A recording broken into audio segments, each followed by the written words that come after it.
हरिः ओम्। आपादमौलिपर्यन्तं गुरूणामाकृतिं स्मरेत् तेन विघ्नाः प्रणश्यन्ति सिद्ध्यन्ति च मनोरथाः। श्रीगुरुभ्यो नमः। परमगुरुभ्यो नमः। श्रीमदानन्दतीर्थभगवत्पादाचार्यगुरुभ्यो नमः। मन्मनोभीष्टवरदं सर्वाभीष्टफलप्रदं पुरन्दरगुरुं वन्दे दासश्रेष्ठं दयानिधिं विद्याविनयसम्पन्नान् शान्तादिगुणब्रह्मितान् सशास्त्रप्रवचनासक्तान् निर्मलार्यन् गुरून् भजे। पृथ्वीमण्डलमध्यस्याः पूर्णबोधमतानगाः वैष्णवाः विष्णुहृदयाः तान् नमस्ते गुरुमम। हरिः ओम्।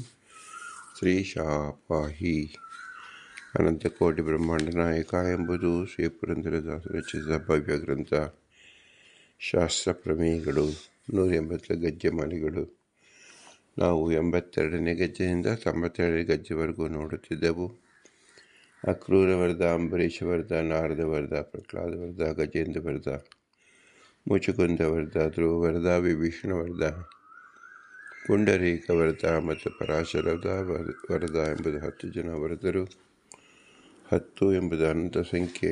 ವರದರೆಲ್ಲರೂ ಜೀವರು ಅನಂತ ಗಣದಲ್ಲಿದ್ದಾರೆ ಮತ್ತು ನೀಚೋಚ್ಚ ಪಾವಂಗತರಿದ್ದಾರೆ, ಪರಸ್ಪರ ಭಿನ್ನರಾಗಿದ್ದಾರೆ ಎಂಬ ಲಕ್ಷಣವನ್ನು ಜೀವಗಣಗಳಲ್ಲಿ ತಿಳಿಯಬೇಕು. ಜೀವ ವ್ಯತಿರಿಕ್ತವಾಗಿ ಜಡ ಜ್ಞಾನ ಇಲ್ಲದೇ ಇರತಕ್ಕಂಥ ಪ್ರಕೃತಿ ಪದಾರ್ಥಗಳು ಮತ್ತು ಭಗವಂತ ಮಹಾಚೇತನ ಪೂರ್ಣ ಜ್ಞಾನವುಳ್ಳವನು.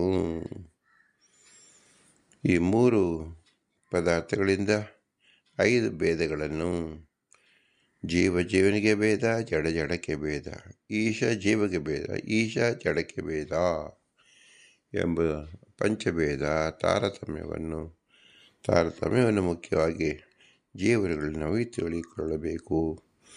ಆದ್ದರಿಂದಲೇ 10 ಜನ ವರದರನ್ನು ಶ್ರೀ ಪುರಂದರದಾಸರು ನಮಗೆ ಪರಿಚಯಿಸಿದ್ದಾರೆ. ಆದ್ದರಿಂದ ಇದನ್ನು ಜೀವರ ಪ್ರಕರಣ ಎಂದು ಹೇಳಬಹುದು. ಜೀವರ ಮುಖ್ಯ ಕರ್ತವ್ಯ ಏನು ಅಂದರೆ ತನ್ನಲ್ಲಿರ್ತಕ್ಕಂಥ ಕರ್ತೃತ್ವ, ಪರಾಧೀನ ಕರ್ತೃತ್ವ, ಅಸ್ವತಂತ್ರ ಪ್ರಯತ್ನ ಮತ್ತು ಕರ್ಮ. ಜೀವರ ಅನಾದಿಯಾದ ಅವರ ಕಾಮಕರ್ಮಾದಿಗಳು ಆಯಾ ಜೀವರ ಯೋಗ್ಯತೆಯನ್ನು ತಿಳಿಸಿಕೊಡುತ್ತದೆ. ಈ 3 ಸಹ ಜೀವನ ಸತ್ತಾ ಅಂದರೆ ಜೀವನ ಸ್ವರೂಪದಲ್ಲಿ ನಾವು ತಿಳಿಯಬೇಕಾಗಿರ್ತಕ್ಕಂಥ ಲಕ್ಷಣಗಳು. ಪ್ರವೃತ್ತಿ ಸತ್ತ, ಪ್ರಮಿತಿ ಸತ್ತ ಎಂಬ 3 ಸತ್ತಗಳಿದೆ. ಅದರಲ್ಲಿ ಸ್ವರೂಪ ಸತ್ವವನ್ನು ಚಿಂತಿಸುವಾಗ ಪ್ರತಿಯೊಬ್ಬ ಜೀವರಿಗೆ ಕರ್ತೃತ್ವವಿದೆ, ಪ್ರತಿಯೊಬ್ಬ ಜೀವನು ಪ್ರಯತ್ನ ಇದೆ, ಪ್ರತಿಯೊಬ್ಬ ಜೀವರು ಕರ್ಮವನ್ನು ಮಾಡಲೇಬೇಕು ಎಂಬುದನ್ನು ತಿಳಿಯುತ್ತಿದ್ದೆವು. ಹೀಗೆ ಮಾಡುವಾಗ ಆ ಜೀವನ ಮನಸ್ಥಿತಿ ಹೇಗಿರಬೇಕು ಎಂಬುದನ್ನು ನಾವು ತಿಳಿದುಕೊಳ್ಳಬೇಕಾಗಿದೆ. ಒಂದು ಸಾರಿ ಯಾವುದೇ ಜೀವ ಸಂಸಾರ ವ್ಯವಸ್ಥೆಗೆ ಬಂದಾಗ ಮೊಟ್ಟ ಮೊದಲೇ ಅವನು ತಿಳಿಯಬೇಕಾದ ಏನು? ಭಗವಂತ ನನ್ನನ್ನು ಸಂಸಾರಕ್ಕೆ ತಂದಿದ್ದಾನೆ, ಅವನೇ ನನಗೆ ಎಲ್ಲವನ್ನೂ ಕೊಡುತ್ತಾನೆ. ಅಯಮೇವ ಸರ್ವೇಷ್ಟದಾತಾರಃ ಸರ್ವಾನಿಷ್ಟ ನಿವಾರಕಃ ಅಯಮೇವ. ನನಗೆ ಇಷ್ಟಾನಿಷ್ಟಗಳನ್ನು ಕೊಡತಕ್ಕಂಥವನು ಭಗವಂತನೇ ಎಂಬ ನಿಶ್ಚಿತವಾದ ಬುದ್ಧಿಯನ್ನು, ಅನುಸಂಧಾನವನ್ನು ರೂಢಿಸಿಕೊಳ್ಳಬೇಕು ಪ್ರತಿಯೊಬ್ಬ ಜೀವರು. ಹೀಗೆ ರೂಢಿಸಿಕೊಳ್ಳಲು ಸಾಧ್ಯವಾಗುವ ಗುಣ ಯಾವುದು ಅಂದರೆ ಭಗವಂತ ಸರ್ವತ್ರ ನೆಲೆಸಿದ್ದಾನೆ, ಬಿಂಬನಾಗಿ ನನ್ನಲ್ಲಿದ್ದಾನೆ. ಇದೇ ಬಿಂಬ ಎಲ್ಲರಲ್ಲೂ ಸಹ ಅವರವರ ಬಿಂಬನಾಗಿದ್ದಾನೆ. ಒಬ್ಬನೇ ಭಗವಂತ ಅನಂತ ದೇಶಗಳಲ್ಲಿ ಅನಂತ ರೂಪದಿಂದ ಇದ್ದಾನೆ ಎಂದು ತಿಳಿಯಬೇಕು. ಯಾರು ಹೀಗೆ ತಿಳಿಯುತ್ತಾರೋ ಅವರು ಸಮಚಿತ್ತರಾಗುತ್ತಾರೆ. ಸಮಚಿತ್ತರು ಎಂದು ಏನರ್ಥ? ಎಲ್ಲ ಕಡೆ ಒಬ್ಬನೇ ಭಗವಂತನನ್ನು ಕಾಣುವವರೆಗೆ ಸಮಚಿತ್ತರು ಅಂತ ಹೆಸರು. ಈ ಸಮಚಿತ್ತತೆಯು ಯಾರಿಗೆ ಬರುತ್ತೆ ಅಂದರೆ ಉತ್ತಮ ಜೀವರಿಗೆ ಮಾತ್ರ ಬರುತ್ತದೆ. ಉತ್ತಮರ ಜೀವರ ಲಕ್ಷಣವೇನು ಅಂದರೆ ವಿಷ್ಣುದರ್ಶೇನಾಂ ಅಧರ್ಮ ಬುದ್ಧಿ ನ ಜಾಯತೆ. ಯಾರು ಭಗವಂತನನ್ನು ವಿಶಲ್ ವ್ಯಾಪ್ತವು ಎಲ್ಲ ಕಡೆ ಭಗವಂತನಿದ್ದಾನೆ ಎಂಬ ದೃಢ ಸಂಕಲ್ಪ, ದೃಢ ನಿರ್ಧಾರ, ದೃಢ ನಿಶ್ಚಯ, ದೃಢ ಬುದ್ಧಿ ಯಾರಿಗಿರುತ್ತೋ ಅವರ ಅಧರ್ಮವನ್ನೇ ಮಾಡುವುದಿಲ್ಲ, ಅಧರ್ಮದಲ್ಲಿ ಬುದ್ಧಿ ಹೋಗುವುದಿಲ್ಲ ಎಂದರ್ಥ. ಉದಾಹರಣೆಗೆ ನಾವು ನೀರಿನಲ್ಲಿ ಮುಳುಗಿದ್ದಾಗ, ಸಮುದ್ರದಲ್ಲಿ ಮುಳುಗಿದ್ದಾಗ ನಾವು ಎಲ್ಲಿ ನೋಡಿದ್ವು? ನಾವು ಏನು ನೋಡುತ್ತೇವೆ? ನೀರನ್ನೇ ನೋಡುತ್ತೇವೆ. ಹಾಗೆ ಸಂಸಾರವೆಂಬ ಮಹಾದೊಡ್ಡ ಸಮುದ್ರ, ಸಾಗರ ಎಲ್ಲವೂ ಸಹ ನೀರಿನಂತೆ ಎಲ್ಲ ಸುಖ ದುಃಖ, ಹುಟ್ಟು ಮತ್ತು ಸಾವು ಎಂಬತಕ್ಕಂಥ ದೀರ್ಘಕಾಲಿಕವಾಗಿ ಸಮುದ್ರದ ತೆರೆಗಳು ಚೈನ್ ಅಂದರೆ ಪರಂಪರೆಯಾಗಿ ಸೆಳೆದು ಬರ್ತಾನೇ ಇರ್ತದೆ. ಎಲ್ಲಿ ನಾವು ಹುಟ್ಟು ನೋಡುತ್ತೇವೋ ಸೃಷ್ಟಿ ಪ್ರಕರಣ ಭಗವಂತನ ನೆನೆಯಬೇಕು. ತಾವಿರುವ ಸ್ಥಿತಿಯನ್ನು ಭಗವಂತ ಮಾಡುತ್ತಿದ್ದಾನೆ ತಿಳಿಯಬೇಕು. ಮತ್ತು ಅಂತ್ಯಕಾಲವನ್ನು, ಮರಣವನ್ನು ಸಹ ಅಂತ್ಯಕಾಲ ಎಂದು ತಿಳಿಯಬೇಕು. ಇದು ಮೂರೂ ಸಹ ಭಗವಂತನಿಂದಲೇ ನಡೆಯುತ್ತದೆ ಅಂತ ತಿಳಿಯಬೇಕು. ಆದ್ದರಿಂದಲೇ ಜೀವರಿಗೆ ಹುಟ್ಟು, ರಕ್ಷಣೆ ಮತ್ತು ಸಾವು ಇದು ಮೂರನ್ನು ಕೊಟ್ಟಿರುತ್ತಾರೆ. ಇದೇ ನಮಗೆ ನಿತ್ಯ ಪಾಠ. ನಮ್ಮ ಹುಟ್ಟು ನಮ್ಮ ಕೈಲಿಲ್ಲ, ನಮ್ಮ ಸಾವು ನಮ್ಮ ಕೈಲಿಲ್ಲ ಎಂಬುದು ಸರ್ವಸಾಧಾರಣವಾಗಿ ಎಲ್ಲ ಸಾತ್ವಿಕರಿಗೆ ಶತಾಂಶವಾಗಿ ಸಿದ್ಧವಾಗಿರುತ್ತದೆ. ಇನ್ನು ಉಳಿದಿದ್ದು ಸಂಸಾರ ವಸ್ತುಲಿ ಇರ್ತಕ್ಕಂಥದ್ದು. ಇದರಲ್ಲಿ ಭ್ರಮೆ ಮತ್ತು ಮೋಹ ಬರೋಕ್ಕೆ ಸಾಧ್ಯ ಉಂಟು. ತನ್ನ ಕೈ ಕಾಲುಗಳಿಂದ ಕ್ರೀಡೆ ಅಂದರೆ ಚಲನ ಮಾಡಿ ಬಿದ್ದಿರುವ ನೀರಿನಿಂದ ಹೊರಗೆ ಬರಲು ಪ್ರಯತ್ನ ಮಾಡಬಹುದು ಎಂಬ ಶಂಕೆಯನ್ನು ಅವನು ಇಟ್ಕೊಂಡಿರ್ತಾನೆ. ಆದರೆ ನಾವು ಅಲ್ಲೂ ಸಹ ತಿಳಿಯಬೇಕಾದೇನು? ನನ್ನ ಕೈ ಭಗವಂತನ ಅಧೀನದಲ್ಲಿ ಕೆಲಸ ಮಾಡುತ್ತಿದೆ, ಕಾಲು ಭಗವಂತನ ಅಧೀನದಲ್ಲಿ ಕೆಲಸ ಮಾಡುತ್ತಿದ್ದೆ. ಇದು ದೇವತೆಗಳು ನನ್ನ ಇಂದ್ರಿಯದೊಳಗೆ ನಿಂತು ಕೆಲಸ ಮಾಡುತ್ತಿದ್ದಾರೆ, ಭಗವಂತನ ಆಜ್ಞಾ ಇದ್ದ. ಆದ್ದರಿಂದ ನಾನು ಕೈ ಅಲ್ಲಾಡಿಸುವುದು, ಕಾಲು ಅಲ್ಲಾಡಿಸುವುದು, ನೀರನ್ನು ಕುಡಿಯುವುದು, ನೀರನ್ನು ಹೊರಗಡೆ ಹೋಗುವುದು ಎಂಬ ಏನು ನನಗೆ ಬುದ್ಧಿ ಇದೆ, ಇದು ಸಹ ಭಗವಂತನೇ ಆ ದೇವತೆಗಳಿಂದ ಮೂಲಕ ಕೊಡಿಸುತ್ತಿದ್ದಾನೆ ಎಂಬ ಜ್ಞಾನ ಇರಬೇಕು. ಯಾರಿಗೆ ಹೀಗೆ ನಿರಂತರವಾಗಿ ಜ್ಞಾನ ತತ್ವಾಭಿಮಾನಿಗಳಲ್ಲಿ ಇರುತ್ತದೋ, ನಿಯಾಮಕನಾಗಿ ಭಗವಂತನಿರುತ್ತದೋ ಅದಕ್ಕೆ ಶ್ರೇಷ್ಠ ಉಪಾಸನೆ ಎಂದು ಹೆಸರು. ಅದಕ್ಕೋಸ್ಕರವಾಗಿ ಪ್ರತಿ ಜೀವರಿಗೂ ಸಂಸಾರ ಅವಸ್ಥೆಯಲ್ಲಿ ಭವಸಾಗರದಲ್ಲಿ ನಾವು ಈಜುವಂತೆ ಮಾಡುತ್ತಾನೆ. ಎಲ್ಲ ದಾಸರು ಮುಕ್ತ ಕಟ್ಟದಿಂದ ಹೇಳುವುದು ಇದನ್ನೇ, ಈಸಬೇಕು, ಇದ್ದು ಜಯಿಸಬೇಕು. ಈಸಬೇಕು ಅಂದರೆ ಸಂಸಾರ ಸಾಗರದಲ್ಲಿ ನಾವು ಈಜುತ್ತಾ ಬರಬೇಕು. ಈಜುವುದು ಏನರ್ಥ? ನಮ್ಮ ಶರೀರ ನೀರಿನ ಮೇಲೆ ತೇಲುತ್ತಾ ಬರಬೇಕು, ನೀರಿಗೆ ಮುಳುಗಬಾರದು ಎಂದರ್ಥ. ಅಂದರೆ ಸಂಸಾರದಲ್ಲಿ ನಾವು ಏನು ಮಾಡಬೇಕು? ಸಂಸಾರದಲ್ಲಿ ಒಳಗೆ ಹೋಗಬಾರದು, ಸಂಸಾರದಲ್ಲಿ ಇದ್ದೂ ಇಲ್ಲದಂತಿರಬೇಕು. ಆದ್ದರಿಂದ ಈಸಬೇಕು ಎಂದು ಹೇಳಿದ್ದಾರೆ. ಸಮುದ್ರದ ಆಳವನ್ನು ಕಂಡವರು ಯಾರು ಅಂದರೆ ಸಂಸಾರದ ಆಳವನ್ನು ಹೊಕ್ಕಾಗ ಮತ್ತೆ ಸಂಸಾರದಲ್ಲಿ ಸಿಗತಕ್ಕಂಥದ್ದು ಕೇವಲ ಉಪ್ಪಿನ ನೀರು. ಅಂದರೆ ಉಪ್ಪು ಎಂಬತಕ್ಕಂಥದ್ದು ಏನು? ಕೇವಲ ಋಣವನ್ನು ತೋರಿಸ್ತಕ್ಕಂಥದ್ದು. ಸಂಸಾರದಲ್ಲಿರ್ತಕ್ಕಂಥದ್ದು ಏನು? ಅಸಾರ, ಅನಿತ್ಯವಾದುದು. 5 ಋಣವಿದೆ: ದೇವತಾ ಋಣ, ಋಷಿ ಋಣ, ಪಿತೃಋಣ, ಭೂತಋಣ. ಹೀಗೆ ಪಂಚಭೂತಗಳಿಂದ ನಮಗೆ ಋಣವಿದೆ. ಆ ಋಣವನ್ನು ತೋರಿಸಿಕೊಡ್ತಕ್ಕಂಥದ್ದೇ ಲವಣೋದಕ. ಆದ್ದರಿಂದಲೇ ನಾವು ಸಂಸಾರ ಸಾಗರದಲ್ಲಿದ್ದಾಗ ಸಂಸಾರ ಸಾಗರದೊಳಗೆ ಮುಳುಗಬಾರದು, ಈಸಬೇಕು, ಇದ್ದೂ ಇಲ್ಲದಂತೆ ಇರಬೇಕು ಎಂಬುದು ಅತಿ ಮಹತ್ತಾದ ವೇದಾಂತವನ್ನು ಅತಿ ಅಲ್ಪವಾದ ಸುಮಧುರವಾದ ಶಬ್ದದಲ್ಲಿ ದಾಸರಾಯರು ತಿಳಿಸ್ಕೊಟ್ಟಿದ್ದಾರೆ. ಇದು ಅತ್ಯಂತ ದೊಡ್ಡ ಮಹತ್ತಾದ ಸಿದ್ಧಾಂತವೇ ಆಗಿದೆ. ಆದರೆ ತಿಳಿದುಕೊಂಡಾಗ, ಅನುಸಂಧಾನ ಮಾಡಲಿಕ್ಕೆ ಬಂದಾಗ ಅನಂತ ಜೀವರುಗಳು ನೂರಾರು ವರ್ಷಗಳನ್ನೇ, ಸಾವಿರಾರು ವರ್ಷಗಳನ್ನು ಕಳೆಯುತ್ತಾರೆ. ಎಲ್ಲವೂ ಭಗವಂತನ ಅಧೀನದಲ್ಲಿದೆ ಎಂದು ನಾವು ಅತಿ ಸುಸ್ಪಷ್ಟವಾಗಿ ತಿಳಿದುಕೊಂಡಾಗ ನಮಗೆ ಈ ಸಂಸಾರ ಚಕ್ರದಿಂದ ಮೋಚನವಾಗುತ್ತದೆ. ಇದೇ ಕೊಟ್ಟಿರ್ತಕ್ಕಂಥ ಭಗವಂತ ವಿಧಿಸಿರ್ತಕ್ಕಂಥ ಪರೀಕ್ಷಾ. ಸಕಲರಲ್ಲಿಯೂ ಭಗವಂತನಿದ್ದಾನೆ ಎಂಬುದು ನಮಗೆ ಅರಿವಾದಾಗ ಅದಕ್ಕೆ ವಿಷ್ಣುೋಪಾಸನೆ, ವಿಶ್ವೋಪಾಸನೆ ಎಂದು ಹೆಸರು. ವಿಷ್ಣು ಅಂದರೆ ವ್ಯಾಪ್ತನಾಗಿದ್ದಾನೆ, ವಿಶ್ವ ಅಂದರೆ ಎಲ್ಲ ಕಡೆ ಎಲ್ಲ ಹೆಸರು ತನ್ನದಾಗಿದೆ, ಎಲ್ಲ ಕ್ರೀಡೆಯೂ ತನ್ನದಾಗಿದೆ, ಎಲ್ಲ ಗುಣವೂ ಭಗವಂತನ ಅಧೀನದಲ್ಲಿದೆ ಎಂದರ್ಥ. ಎಲ್ಲ ಜಡ ಪದಾರ್ಥವನ್ನು ನೋಡುತ್ತೇವೆ, ಭಗವಂತ ಜಡ ಪದಾರ್ಥವಲ್ಲ, ಜಡದ ಅಂತರ್ಯಾಮಿ ನಿಯಾಮಕನಾಗಿದ್ದಾನೆ ಎಂದು ತಿಳಿಯಬೇಕು.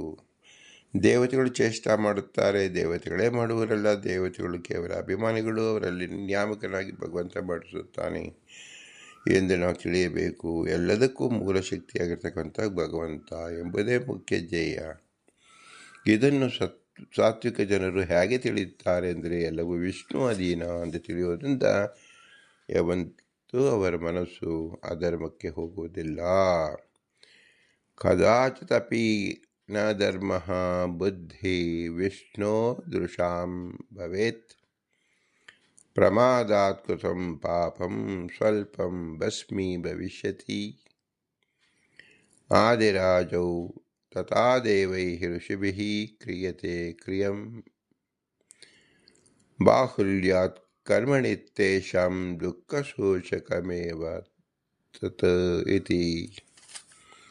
ಆದರೂ ಸಹ ಜೀವರು ಅನಿಷ್ಟ ಕರ್ಮವನ್ನು ಮಾಡುತ್ತಾರೆ, ಇಷ್ಟ ಕರ್ಮವನ್ನು ಮಾಡುತ್ತಾರೆ. ಯಾಕೆ ಅಂದರೆ ಅವರವರ ಪ್ರಾರಬ್ಧ ಕರ್ಮಾನುಸಾರವಾಗಿ ಮಾಡುತ್ತಾರೆ. ಆದರೆ ವಿಷ್ಣುವಿನ ಸ್ಮರಣೆ ಪೂರ್ವಕವಾಗಿ ಮಾಡಿದಾಗ, ಆ ಸ್ಮರಣೆ ಎಂಬತಕ್ಕಂಥದ್ದು ಭಗವಂತನ ಸ್ಮರಣೆ ಎಲ್ಲ ಜೀವರಿಗೂ ಯಾರು ಸ್ಮರಣೆ ಮಾಡುತ್ತಾರೋ ಅವರು ಬೆಟ್ಟದಷ್ಟಿರ್ತಕ್ಕಂಥ ಅನಿಷ್ಟವನ್ನು ಭಸ್ಮೀಭೂತ ಮಾಡುತ್ತದೆ. ಆದ್ದರಿಂದ ಸರ್ವ ಜೀವರಲ್ಲಿರತಕ್ಕಂಥ ಅನುಸಂಧಾನ ಏನು ಅಂದರೆ, ಸರ್ವಭೂತಸ್ಥಮಾತ್ಮಾನಂ ಸರ್ವಭೂತಾನಿ ಚಾತ್ಮನಿ ಈಕ್ಷತೆ ಯೋಗಯುಕ್ತಾತ್ಮ ಸರ್ವತ್ರ ಸಮದರ್ಶನಃ. ಭಗವದ್ಗೀತೆಯ 6ನೇ ಅಧ್ಯಾಯದ 29, 30, 31ನೇ ಶ್ಲೋಕದಲ್ಲಿ ಭಗವಂತ ಶ್ರೀಕೃಷ್ಣ ಸ್ಪಷ್ಟವಾಗಿ ಆದೇಶವನ್ನು ಕೊಟ್ಟಿದ್ದಾನೆ. ಜ್ಞಾನಯುಕ್ತವಾದ ಮನಸ್ಸುಳ್ಳ ಬ್ರಹ್ಮಾದಿ ತೃಣಪರ್ಯಂತ ಜೀವರಲ್ಲಿರುವ ಭಗವಂತನ ರೂಪಗಳು ಐಶ್ವರ್ಯಾದಿಗಳಿಂದ ಸಮಾನ ಎಂಬುದಾಗಿ ತಿಳಿದ ಜ್ಞಾನಯೋಗಿಯು ಪರಮಾತ್ಮನನ್ನು ಬ್ರಹ್ಮಾದಿ ಸಕಲ ಜೀವ ಅಂತರ್ಯಾಮಿ ಎಂದು ಭಗವಂತನಲ್ಲಿ ಬ್ರಹ್ಮಾದಿ ಸಕಲ ಜೀವರು ಆಶಯವನ್ನು ಪಡೆದಿದ್ದಾರೆ ಎಂದು ನೋಡುತ್ತಾನೆ.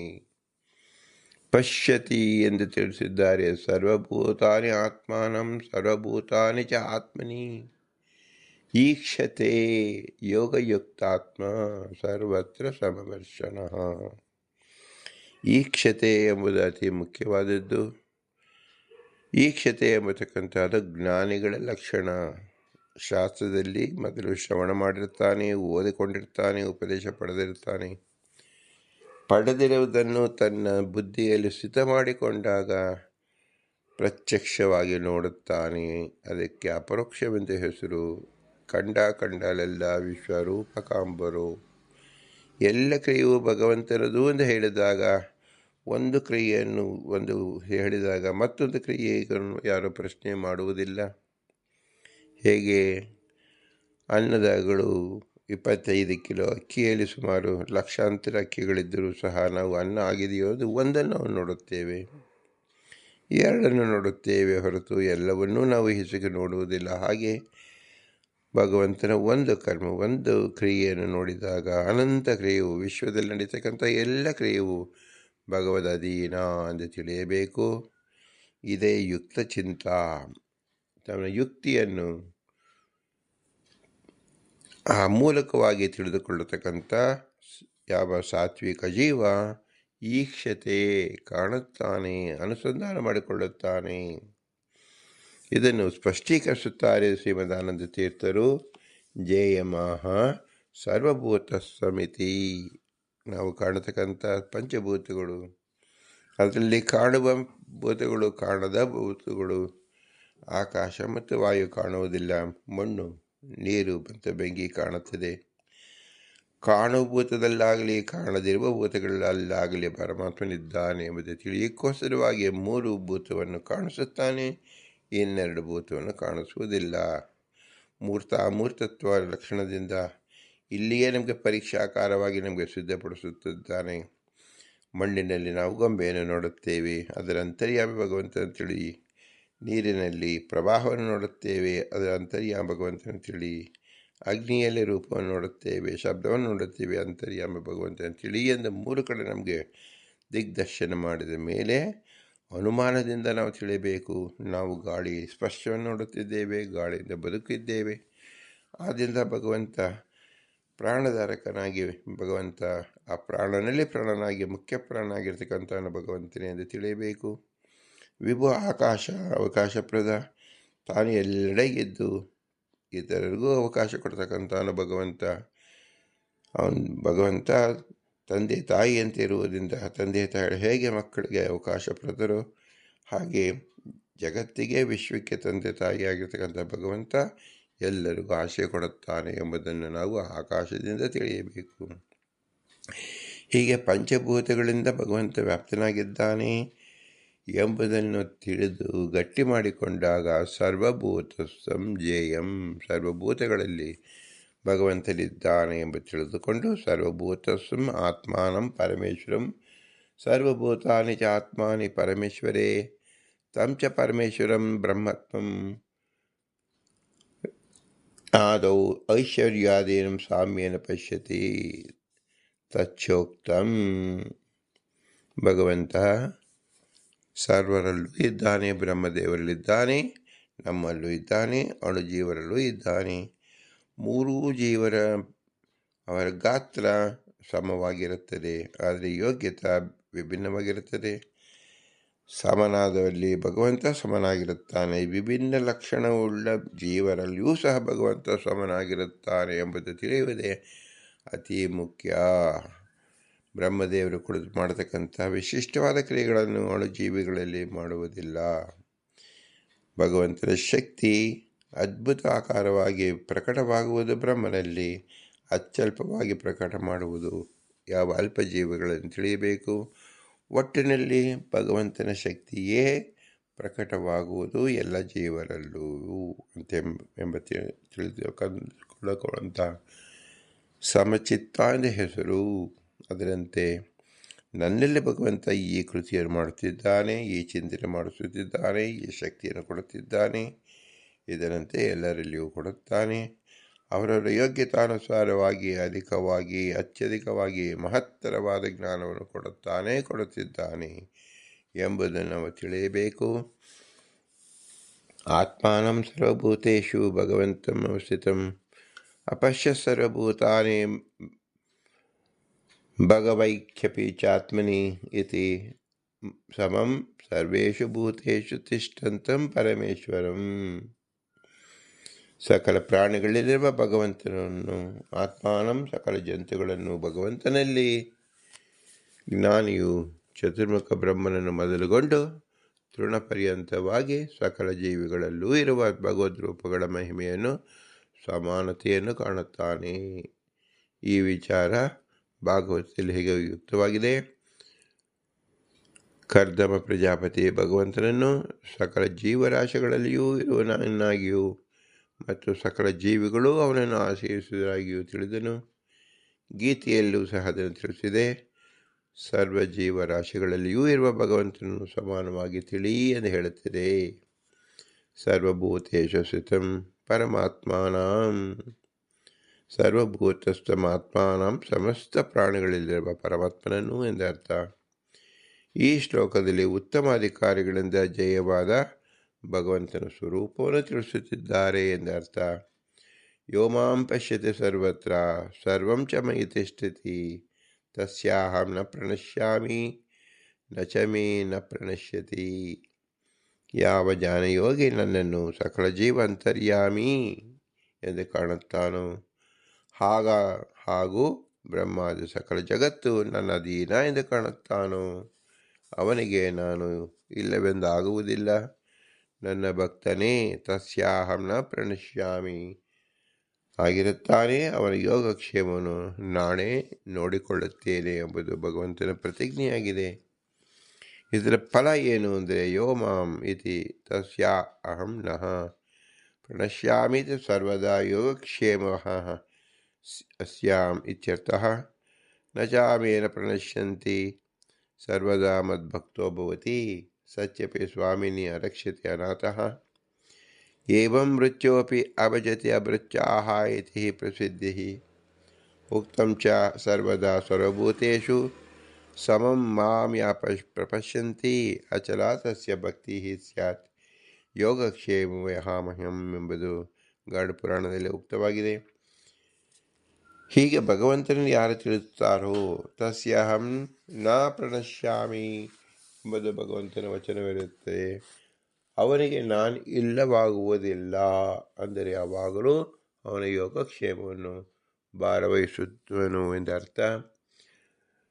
ಸಚ ಮೇ ನ ಪ್ರಣಶ್ಯತಿ ಅಂದರೆ ಅವನು ನನಗೆ ಇಲ್ಲವಾಗುವುದಿಲ್ಲ, ಅಂದರೆ ಅವನು ಯಾವತ್ತೂ ನನ್ನ ವಿಷಯದಲ್ಲಿ ಭಕ್ತನಾಗಿರುವನು ಎಂದರ್ಥ.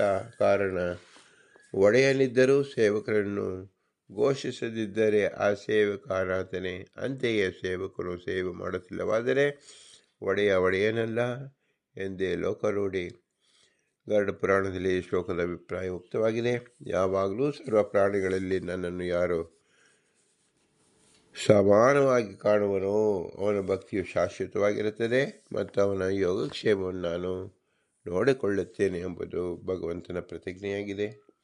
ಸರ್ವಭೂತಸ್ಥಿತಃ ಯೋ ಮಾಂ ಭಜತಿ ಏಕತ್ವಮಾಸ್ಥಿತಃ ಸರ್ವತಾ ವರ್ತಮಾನೋಪಿ ಸ ಯೋಗಿ ಮಯಿ ವರ್ತತೆ. ಯಾವ ಜ್ಞಾನಯೋಗಿ ಎಲ್ಲ ಕಡೆಯಲ್ಲಿಯೂ ಭಗವಂತನೊಬ್ಬನೇ ಅಂತರ್ಯಾಮಿಯಾಗಿ ಇದ್ದಾನೆ ಎಂದು ತಿಳಿದು ಎಲ್ಲ ಜೀವರ ಒಳಗೆ ಇಡುವ ನನ್ನನ್ನು ಭಜಿಸುತ್ತಾನೋ ಅಂತಹ ಯೋಗಿಯು ನ್ಯಾಯ ಮಾರ್ಗ ಇಲ್ಲದೆ ಅನ್ಯಾಯ ಮಾರ್ಗದಲ್ಲಿ ನಡೆಯುತ್ತಿದ್ದರೂ ಅವನು ನನ್ನಲ್ಲಿಯೇ ಇರುತ್ತಾನೆ, ಅಂದರೆ ಅವನಿಗೆ ಮೋಕ್ಷ ನಿಶ್ಚಿತ. ಅನ್ಯಾಯ ಮಾರ್ಗದಲ್ಲಿ ನಡೆದವನಿಗೆ ಮೋಕ್ಷದಲ್ಲಿ ಆನಂದ ಹ್ರಾಸ ಮಾತ್ರ ಉಂಟಾಗುತ್ತದೆ. ಏತದೇವ ಸ್ಪಷ್ಟಯತಿ ಸರ್ವಭೂತಸ್ಥಿತಮಿತಿ ಏಕತ್ವಮಸ್ಥಿತಂ ಸರ್ವತ್ರ ಏಕೈವ ಈಶ್ವರ ಸ್ಥಿತಿತಃ ಸರ್ವಪ್ರಕಾರೇಣ ವರ್ತಮಾನೋಪಿ ಮಯ್ಯೇವ ವರ್ತತೆ. ಏವಂ ಅಪರೋಕ್ಷಂ ಪಶ್ಯತಃ ಜ್ಞಾನಫಲಂ ನಿಯಂ ಇಚ್ಛತಃ ತಥಾಭಿಪ್ರಾಯಃ ನಾಧರ್ಮಂ ಕರೋತಿ. ಕುರತಸ್ತು ಮಹತ್ಯೇತ್ ದುಃಖಸೂಚಕಂ ಭವತಿ ಇತ್ಯುಕ್ತಂ ಪುರಸ್ತಾತ್ ಆಹ ಚ ಕದಾಪಿ ಅಚಿ ನ ಧರ್ಮೇ ಬುದ್ಧಿ ವಿಷ್ಣು ದೃಶಾಂ ಭವೇತ್. ಪ್ರಮಾದಾತ್ ಕೃತಂ ಪಾಪಂ ಸ್ವಲ್ಪಂ ಭಸ್ಮೀ ಭವಿಷ್ಯತಿ. ಆದಿರಾಜೇ ತಥಾ ದೇವೈಃ ಋಷಿಭಿಃ ಕ್ರಿಯತೆ ಬಾಹುಲ್ಯಾತ್ ಕರ್ಮಣಸ್ತೇಷಾಂ ದುಃಖಸೂಚಕಮೇವ ಚ ಇತಿ.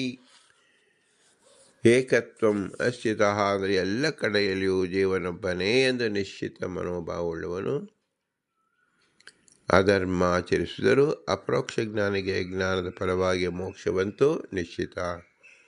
ಮುಕ್ತಿಯಲ್ಲಿ ಆನಂದ ಹ್ರಾಸ ಮುಂತಾದವು ಮಾತ್ರ ಸಂಭವಿಸಬಹುದು. ಸಾಮಾನ್ಯವಾಗಿ ಅಪರೋಕ್ಷ ಜ್ಞಾನಿ ಅಧರ್ಮವನ್ನು ಆಚರಿಸುವುದಿಲ್ಲ. ಒಂದು ಪಕ್ಷ ಆಚರಿಸಿದರೂ ಅದು ಮಹತ್ತಾಗಿದ್ದರೆ ಅಧರ್ಮ ದುಃಖ ಸೂಚಕವಾಗಿರುತ್ತದೆ. ಅಪರೋಕ್ಷ ಜ್ಞಾನಿಗಳು ತಿಳಿಯದೇ ಮಾಡಿದ ಪಾಪ ಅಲ್ಪವಾಗಿದ್ದರೆ ಅದು ಸುಟ್ಟು ಹೋಗುತ್ತದೆ.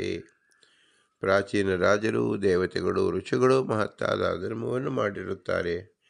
ಅವರ ಪ್ರಾರಬ್ಧ ಕರ್ಮವು ಅಷ್ಟು ಪ್ರಬಲವಾದ ಪ್ರಯುಕ್ತ ದುಃಖ ಸೂಚಕವಾಗಿರುತ್ತದೆ. ಅಥವಾ ಲೋಕದಲ್ಲಿ ಜನರು ಮಾಡುವ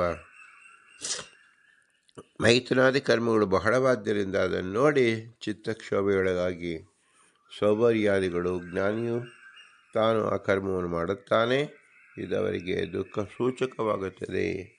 ಇದು ಆಯಾ ಜೀವರ ಯೋಗ್ಯತೆಯನ್ನು ಅನುಸರಿಸುತ್ತದೆ.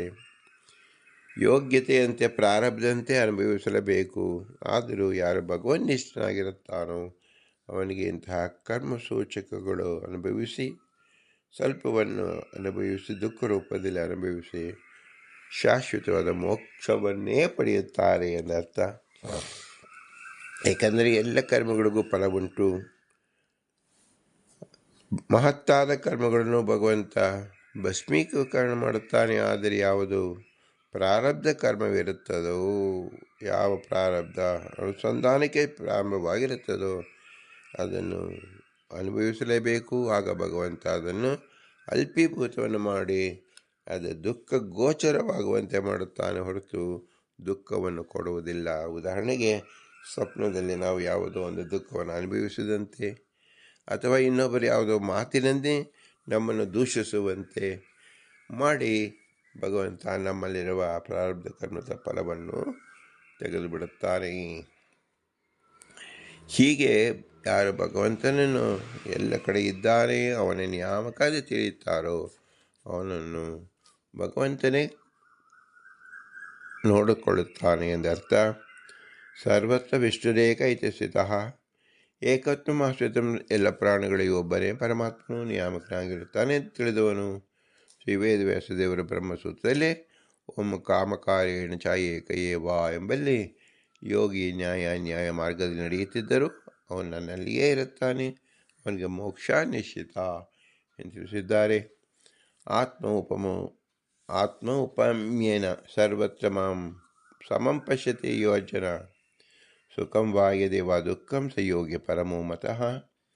ಎಲ್ಲ ಭಗವದ್ಭಕ್ತರಿಗೂ ಸುಖವೇ ಪ್ರಿಯ ಎಂದು ತನ್ನ ದೃಷ್ಟಾಂತದಿಂದ ಆತ್ಮ ಉಪಮ್ಯೇನ ಅವರಿಗೆ ಸುಖವಾಗಲಿ ಎಂದು ಯಾರು ಬಯಸುತ್ತಾರೋ ಅಂತಹ ಜ್ಞಾನಯೋಗಿಯೇ ಉತ್ತಮನು, ಪರಮೋ ಮತಃ ಎಂದು ತಿಳಿಸಿದ್ದಾರೆ ಭಗವಂತ ಶ್ರೀಕೃಷ್ಣ. ಸಾಮ್ಯಂ ಪ್ರಕಾರಾಂತೇನ ವ್ಯಾಚಷ್ಟೇ ಆತ್ಮೋಪಮ್ಯೇನ. ಈ ಶ್ಲೋಕದಲ್ಲಿ ಸಾಮ್ಯ ದರ್ಶನವನ್ನು ಇನ್ನೊಂದು ರೀತಿಯಲ್ಲಿ ಅರ್ಥಿಸುತ್ತಾರೆ.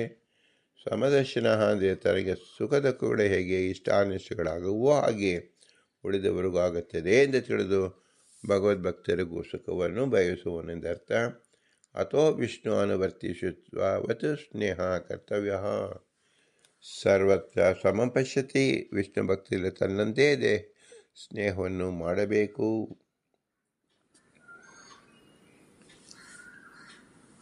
ಇದು ಮುಖ್ಯವಾದ ತಾತ್ಪರ್ಯ. ಈ ಭಗವದ್ಗೀತೆಯ 6ನೇ ಅಧ್ಯಾಯದ 29, 30, 31 ಮತ್ತು 32 ಶ್ಲೋಕದ ಅಭಿಪ್ರಾಯವಾಗಿದೆ. ಇದರಿಂದ ನಾವು ತಿಳಿಯಬೇಕಾದ್ದು ಏನು? ಸಂಸಾರ ಸಾಗರದಲ್ಲಿ ಹೇಗೆ ನಾವು ಜಲವನ್ನು ನೋಡುತ್ತೇವೆಯೋ ಹಾಗೆ ಈ ಸಂಸಾರದಲ್ಲಿ ಜಲೋಪಾದಿಯಲ್ಲಿ ನಮಗೆ ಹರಿಯುತ್ತಿರುವ ನಮ್ಮ ಅನಾದಿ ಕಾಮಕರ್ಮಗಳು, ಇದರೇ ನಮಗೆ ಸಂಸಾರದಲ್ಲಿ ತೆರೆಯಾಗಿ ಬರುತ್ತಿರುತ್ತದೆ. ಯಾವ ಸಮುದ್ರಕ್ಕೂ ತೆರೆಗೂ ಎಂದು ನಿಲ್ಲುತ್ತದೆ, ಹಾಗೆ ಸಂಸಾರದಲ್ಲಿ ಅನಾದಿಯಾದ ಕಾಮಕರ್ಮಗಳ ತೆರೆ ಬರುತ್ತಲೇ ಇರುತ್ತದೆ. ಇದಕ್ಕೆ ಕೊನೆ ಎಲ್ಲಿ ಅಂದರೆ ಇದನ್ನು ನಿಯಾಮಕನಾಗಿರ್ತಕ್ಕಂಥ ಭಗವಂತನಲ್ಲಿ ನಿಷ್ಠೆ ಮಾಡಿದಾಗ ಮಾತ್ರ ಭಗವಂತ ಈ ಸಮುದ್ರದಿಂದ ಹೊರಗೆ ಹಾಕಿ ಕ್ಷೀರಸಾಗರಕ್ಕೆ ಹಾಕುತ್ತಾನೆ. ಅಂದರೆ ಏನರ್ಥ? ಈ ಉಪ್ಪು ನೀರು ಎಂಬತಕ್ಕಂಥದ್ದು ಸಂಸಾರ ಅವಸ್ಥೆ, ಕ್ಷೀರಸಾಗರ ಎಂಬುದು ಮೋಕ್ಷ ಅವಸ್ಥೆ. ಕ್ಷೀರ ಎಂಬುದು ಏನು? ಸುಖ ಎಂಬತಕ್ಕಂಥದ್ದು. ಸುಖದಲ್ಲಿ ತೇರುವಂತೆ ಮಾಡಿದಾಗ ತೇರುವುದು ಸಹಜ.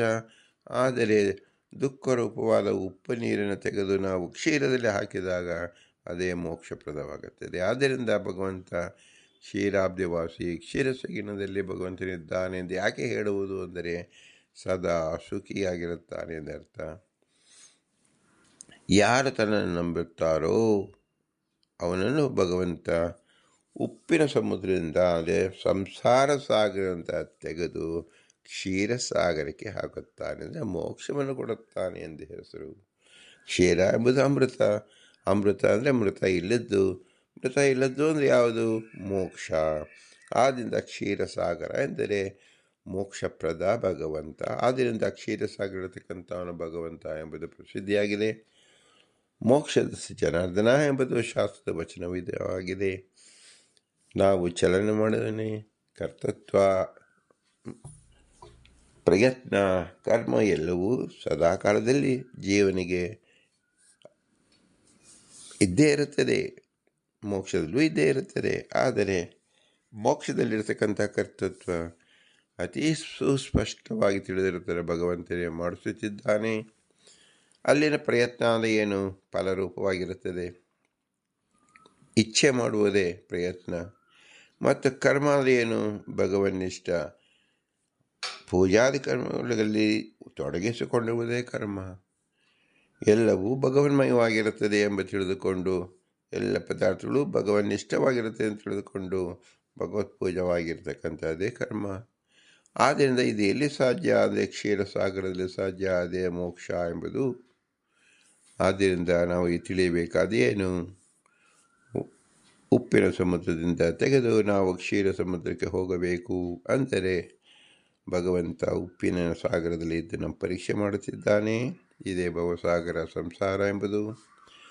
ಮೋಕ್ಷ ಎಂಬುದು ಕ್ಷೀರಸಾಗರ. ಅಲ್ಲಿ ತಮ್ಮನ್ನು ಹೋಗಬೇಕಾದರೆ ಭಗವಂತನೇ, ಅಲ್ಲಿಯೂ ಭಗವಂತನಿದ್ದಾನೆ, ಇಲ್ಲಿಯೂ ಭಗವಂತನಿದ್ದಾನೆ. ಇಲ್ಲಿ ಯಾರು ಇದ್ದು ಭಗವಂತನನ್ನು, ಅಲ್ಲಿರುವ ಭಗವಂತನನ್ನು ನೆನೆಸಿಕೊಳ್ಳುತ್ತಾರೋ ಅವರಿಗೆ ಇಲ್ಲಿ ಈಸುವಂತೆ ಈ ಸಮುದ್ರದಲ್ಲಿ ಮೇಲೆ ಈಜು ಕೊಂಡು ಹೋಗುವಂತೆ ಅನುಗ್ರಹಿಸುತ್ತಾನೆ ಮತ್ತು ಕ್ಷೀರಸಾಗರದೊಳಗೆ ನಮ್ಮನ್ನು ಮುಳುಗಿಸುತ್ತಾನೆ. ಏಕೆಂದರೆ ಅದು ಆನಂದ ರೂಪವಾಗಿರುತ್ತದೆ. ಕ್ಷೀರಸಾಗರ ಅಂದರೆ ಏನು? ನಮ್ಮ ಸ್ವರೂಪಯೋಗ್ಯತೆ ಮೋಕ್ಷ, ಸ್ವರೂಪಯೋಗ್ಯತೆ ಆನಂದ. ನಮ್ಮ ಸ್ವರೂಪಯೋಗ್ಯತೆ ಎಷ್ಟಿದೆಯೋ ಅಷ್ಟು ಪೂರ್ಣವಾಗಿ ನಮ್ಮನ್ನು ಮುಳುಗಿಸುತ್ತಾನೆ ಎಂದೇ ಆನಂದವನ್ನು ಕೊಡುತ್ತಾನೆ ಎಂಬುದರ್ಥ. ಆಯಾ ಜೀವರ ಆವಿರ್ಭಾವ ರೂಪವಾದ ಮೋಕ್ಷವನ್ನು, ಸುಖವನ್ನು ಪಡೆಯುವುದೇ ಮೋಕ್ಷ ಎಂದು ಹೆಸರು. ಅದೇ ಕ್ಷೀರಸಾಗರ ಅಂತ ತಿಳಿಯಬೇಕು. ಕ್ಷೀರಸಾಗರದಲ್ಲಿರ್ತಕ್ಕಂಥವನು ಭಗವಂತ, ಉಪ್ಪಿನ ಸಾಗರದಲ್ಲಿರ್ತಕ್ಕಂಥವನು ಭಗವಂತ. ಆದರೆ ಒಂದು ಸಂಸಾರಾವಸ್ಥೆ ಎಂದು ಮೋಕ್ಷಾವಸ್ಥೆ. ಇದು ಸಾತ್ವಿಕ ಜೀವರು ನಾವು ಚೆನ್ನಾಗಿ ತಿಳಿದಾಗ ಭಗವಂತ ರಕ್ಷಣೆ ಮಾಡತಕ್ಕಂಥವನು ಇಲ್ಲಿಯೂ ಅವನೇ ರಕ್ಷಣೆ ಮಾಡುತ್ತಾನೆ, ಕ್ಷೀರಸಾಗರದಲ್ಲೂ ಅವನೇ ರಕ್ಷಣೆ ಮಾಡುತ್ತಾನೆ. ಆದ್ದರಿಂದ ಜೀವನ ಇರತಕ್ಕಂತಹ ಕರ್ತೃತ್ವ, ಪ್ರಯತ್ನ ಮತ್ತು ಕರ್ಮ ಇದೆಲ್ಲವೂ ಸಹಜವಾಗಿಯೇ ಭಗವನ್ನಿಷ್ಠಕವಾಗಿ ನಡೆಯುತ್ತಿರುತ್ತದೆ ಎಂಬ ಸಂದೇಶವನ್ನು ಶ್ರೀ ಪುರಂದರದಾಸರು ಅಕ್ರೂರ ವರದ, ಅಂಬರೀಷ ವರದ, ನಾರದ ವರದ, ಮೃಗ ವರದ ಹೀಗೆ 10 ಜನ ವರದರು ಕೃಷ್ಣನನ್ನು ಕಂಡ ಮೇಲೂ ಸಹ ತಮ್ಮ ನಿಹಿತವಾದ ಕರ್ಮವನ್ನು ಮಾಡಿದ್ದರು. ಆ ಮಾಡಿದರಿಂದ ಅತ್ಯಂತ ಹೆಚ್ಚಾದ ಫಲವನ್ನು ಹೊಂದಿದ್ದರು. ಅದು ಫಲರೂಪವಾಗಿತ್ತು ಎಂಬುದನ್ನು ತೋರಿಸುವುದಕ್ಕೋಸ್ಕರವಾಗಿ 10 ಜನ ಉದಾಹರಣೆಯನ್ನು ನಮಗೆ ಕೊಟ್ಟಿದ್ದಾರೆ. ಇಂತಹ ವಿಶೇಷ ಜ್ಞಾನವನ್ನು ಕೊಟ್ಟಂತಹ ಪುರಂದರದಾಸರಿಗೆ ಅನಂತ ನಮಸ್ಕಾರವನ್ನು ಮಾಡಿ ಅವರ ಅಂತರ್ಯಾಮಿ ಪುರಂದರ ವಿಷ್ಣುಗೆ ಭೂಯಿಷ್ಟಾಂತರ ಮೌಕ್ತಿವಿದೆ ಎಂದು ಹೇಳಿ ಇಂತಹ ಶ್ರೇಷ್ಠ ಜ್ಞಾನ ನಮಗೆ ಬಂದಿದ್ದು ಕೇವಲ ಮನುಷ್ಯ ಜನ್ಮದಲ್ಲಿ ಮಾತ್ರ. ಈ ಮನುಷ್ಯ ಜನ್ಮಕ್ಕೆ ಕಾರಣಕರ್ತರಾದ ನಮ್ಮ ತಂದೆ ತಾಯಿಗಳ ಉಪಕಾರವನ್ನು ಸ್ಮರಿಸಬೇಕು. ತಂದೆ ತಾಯಿ ಇರುವಿಕೆಗೆ ನೆರವಾದ ಗುರು ಹಿರಿಯರ ಉಪಕಾರವನ್ನು ಸ್ಮರಿಸಬೇಕು. ಇವರಲ್ಲಿ ತತ್ವಾಭಿಮಾನಿ ದೇವತೆಗಳು ನಮ್ಮ ಗುರು ಹಿರಿಯರಲ್ಲಿ, ಗುರುಗಳಲ್ಲಿ ನಿಂತು ಪ್ರೇರಣೆ ಮಾಡಿ ಅವರ ಉಪದೇಶ ರೂಪದಿಂದ ನಮ್ಮ ತಂದೆ ತಾಯಿಗೆ ಬಂದು ನಮ್ಮ ತಂದೆ ತಾಯಿಗಳಿಂದ ನಮಗೆ ಬಂದಿರುವುದರಿಂದ ಶ್ರೇಷ್ಠ ಪರಂಪರೆ ಎನಿಸಿಕೊಳ್ಳುತ್ತದೆ. ಯಾವುದೇ ಜ್ಞಾನ ಶಾಶ್ವತವಾಗಿ ನಿಲ್ಲಬೇಕಾದರೆ ಅದು ಪರಂಪರೆ ರೂಪವಾಗಿ ಬರಬೇಕು. ಆದ್ದರಿಂದ ನಾವು ಭಗವಂತನ ಪರಂಪರೆಯಿಂದ ನಾವು ಭಗವಂತನಿಂದ ಬ್ರಹ್ಮದೇವರಿಂದ ಇತರ ದೇವತೆಗಳಿಂದ ನಮ್ಮ ಗುರುಗಳು ಹಿರಿಯರು, ಅವರಿಂದ ನಮ್ಮ ಮಾತಾಪಿತೃಗಳು, ಅವರಿಂದ ನಮಗೆ ಬಂದಿದೆ ಎಂದು ತಿಳಿದಾಗ ಅದು ಪರಂಪರೆಗೆ ಪೂರ್ಣವಾಗುತ್ತದೆ. ಆದ್ದರಿಂದ ಗುರು ಹಿರಿಯರಲ್ಲಿ, ನಮ್ಮಲ್ಲಿ, ನಮ್ಮ ತಂದೆ ತಾಯಿರ್ತಕ್ಕಂಥ ಅಭಿಮಾನಿ ದೇವತೆಗಳ ಶ್ರೇಷ್ಠ ಅದು ಅನುಗ್ರಹವನ್ನು ನಾವು ಸದಾ ನೆನಪಿಸಿಕೊಳ್ಳಬೇಕು. ದೇವತೆಗಳಲ್ಲೂ ಶ್ರೇಷ್ಠವಾದ ವಾಯುದೇವರು. ದೇವತೆಗಳು ನಿಂತು ಆ ಕೆಲಸ ಮಾಡಿದ್ದರಿಂದ ಅವರು ವಾಯುದೇವರೇ ಜೀವೋತ್ತಮರಾಗಿದ್ದಾರೆ, ದೇವೋತ್ತಮರಾಗಿದ್ದಾರೆ. ಅವರು ವಿಷ್ಣುವಿನ ಪ್ರಧಾನಾಂಗ ಭಾರತಿ ಮುಖ್ಯವಾದ ಬಿಂಬರಾಗಿದ್ದಾರೆ, ಪ್ರತಿಬಿಂಬರಾಗಿದ್ದಾರೆ. ಭಗವಂತನಿಗೆ ನಮಗೆ ಬಿಂಬರಾಗಿದ್ದಾರೆ. ಆದ್ದರಿಂದ ಅವರನ್ನು ಅನುಸರಿಸಬೇಕು. ಮತ್ತು ಇವರೆಲ್ಲರೂ ಅಸ್ವತಂತ್ರರಾದ್ದರಿಂದ ಸ್ವತಂತ್ರ ಭಗವಂತ ಲಕ್ಷ್ಮೀನಾರಾಯಣನೇ ಇವರೆಲ್ಲ ನಿಂತು ಈ ಕೆಲಸ ಮಾಡಿದ್ದರಿಂದ ಆ ಲಕ್ಷ್ಮೀನಾರಾಯಣ ನಾವು ನಮಸ್ಕರಿಸಬೇಕು. ಅವನು ಯಾರು ಲಕ್ಷ್ಮೀನಾರಾಯಣ ಎಂದರೆ ನಮ್ಮ ಬಿಂಬನೆ ಆಗಿದ್ದಾನೆ. ಆ ಬಿಂಬನೆ ನಿಮ್ಮಲ್ಲೂ ಇದ್ದಾನೆ, ಸರ್ವರಲ್ಲೂ ಇದ್ದಾನೆ ಎಂಬ ವಿಶ್ವಾಪಾಸನೆಯನ್ನು ಮಾಡಿಕೊಳ್ಳುವುದೇ ಭಗವಂತ ನಮ್ಮಲ್ಲಿ ಬಿಂಬನಾಗಿದ್ದಾನೆ, ನಿಮ್ಮಲ್ಲಿ ಬಿಂಬನಾಗಿದ್ದಾನೆ, ಸರ್ವಸ್ಥಳದಲ್ಲೂ ಬಿಂಬನಾಗಿದ್ದಾನೆ ಎಂಬ ಪರಿಪೂರ್ಣವಾದ ಚಿತ್ತ ಭ್ರಮೆಯಿಲ್ಲದೆ ನಿಶ್ಚಿಂತವಾಗಿ ಸ್ಪಷ್ಟವಾಗಿ ಅರಿತುಕೊಳ್ಳುವುದೇ ಬಿಂಬೋಪಾಸನೆ ಎಂದು ಹೆಸರು. ಈ ಬಿಂಬೋಪಾಸನೆ ಹೀಗೆ ಮಾಡಿದರೆ ಆ ಬಿಂಬನಿಗೆ ನಾವು ಹೇಗೆ ನಾವು ನಮ್ಮ ಸಂತುಷ್ಟತೆಯನ್ನು ಒಪ್ಪಿಸುವುದು, ಪ್ರತ್ಯುಪಕಾರವನ್ನು ಹೇಗೆ ಮಾಡುವುದು ಅಂದರೆ ಯಾವ ಪ್ರತ್ಯುಪಕಾರವನ್ನು ಅವನು ಬಯಸುವುದಿಲ್ಲ, ಯಾವ ಪ್ರತ್ಯುಪಕಾರವನ್ನು ಮಾಡುವ ಯೋಗ್ಯತೆಯೂ ನಮ್ಮಲ್ಲಿಲ್ಲ. ಹಾಗಾದರೆ ಹೇಗೆ ನಾವು ಭಗವಂತನ ನೆನೆಯುವುದು ಅಂದರೆ ಕೇವಲ ಭೂಯಿಷ್ಠಾಂತೆ ನಮ ಮುಕ್ತಿಮಿದೇಮ, ಹಿರಿಯರು ಮಾಡುವ ಕರ್ಮಗಳನ್ನು ನೆನೆಸಿಕೊಳ್ಳುವುದೇ ಅವರಿಗೆ ಶ್ರೇಷ್ಠವಾದ ಪೂಜೆ ಸಲ್ಲಿಸುವಂತೆ ಆಗುತ್ತದೆ. ಅದನ್ನು ಭಗವಂತನಲ್ಲಿ ನಮಗೆ ವೇದದಿಂದಲೇ ತಿಳಿಸಿಕೊಟ್ಟಿದ್ದಾನೆ. ಭೂಯಿಷ್ಠಾಂತೆ ನಮ್ಮ ಮುಕ್ತಿಮಿದೇಮ. ಯಾರು ಭೂಯಿಷ್ಠಾಂತೆ ನಮ್ಮ ಮುಕ್ತಿಮಿದೇಮ ಅಂತ ಹೇಳುತ್ತಾರೋ, ನನ್ನದು ಏನೂ ಅಲ್ಲ ಎಂಬ ಪರಿಪೂರ್ಣ ಜ್ಞಾನವಿದ್ದಾಗ ಮಾತ್ರ ಈ ವಾಕ್ಯವನ್ನು ಹೇಳಲು ಸಮರ್ಥರಾಗುತ್ತೇವೆ. ಎಲ್ಲವೂ ಭಗವಂತನೇ ಮಾಡಿಸುತ್ತಿದ್ದಾನೆ. ಆದ್ದರಿಂದ ನಾನು ಏನು ಮಾಡಲಿ, ಏನು ಕೊಡಲಿ, ಎಲ್ಲವೂ ಭಗವದ್ ಅಧೀನವಾಗಿದೆ, ಭಗವಂತನದೇ ಆಗಿದೆ. ಆದ್ದರಿಂದ ಕೊಡುವುದು ಎಂಬ ಅರ್ಥವೇ ಇಲ್ಲ, ನೀಡುವುದು ಎಂಬುದು ಅರ್ಥವೇ ಇಲ್ಲ. ಯಾವುದಕ್ಕೂ ನಮ್ಮ ಸ್ವಾಮಿತ್ವ ಎಂಬುದು ಇಲ್ಲ. ಎಲ್ಲ ಸ್ವಾಮಿ ಭಗವಂತನೇ ಆಗಿದ್ದಾನೆ. ಇದನ್ನು ಸ್ಮರಿಸಿಕೊಳ್ಳಿ, ಅವರಿಗೆ ನಮಸ್ಕಾರ ಮಾಡುವುದೇ ನಾವು ಅವನ ಉಪಕಾರ ಸ್ಮರಣೆಯನ್ನು ಮಾಡಿದಂತೆ ಆಗುತ್ತದೆ. ಭೂಯಿಷ್ಠಾಂತೆ ನಮ್ಮ ಉಕ್ತಿಮಿದೇಮ, ಭೂಯಿಷ್ಠಾಂತೆ ನಮ್ಮ ಉಕ್ತಿಮಿದೇಮ, ಭೂಯಿಷ್ಠಾಂತೆ ನಮ್ಮ ಉಕ್ತಿಮಿದೇಮ ಅಂತ ಹೇಳಿ ವಿನಮ್ರವಾಗಿ ನಮಿಸುವುದೇ ಶ್ರೇಷ್ಠ ಬಿಂಬೋಪಾಸನೆ ಮತ್ತು ಭಗವಂತನ ಕೊಡತಕ್ಕಂಥ ನಾವು ವಿಶೇಷವಾದ ಪ್ರತ್ಯುಪಕಾರ ಅಂತ ತಿಳಿಬೇಕು. ಭಗವಂತನಿಗೆ ಯಾವ ಉಪಕಾರವೂ ಅವಶ್ಯಕತೆ ಇಲ್ಲ. ಆದರೆ ನಮ್ಮ ಕರ್ತವ್ಯ ದೃಷ್ಟಿಯಿಂದ ಅವನ ನೆನೆಯುವುದು ಹೇಗೆ?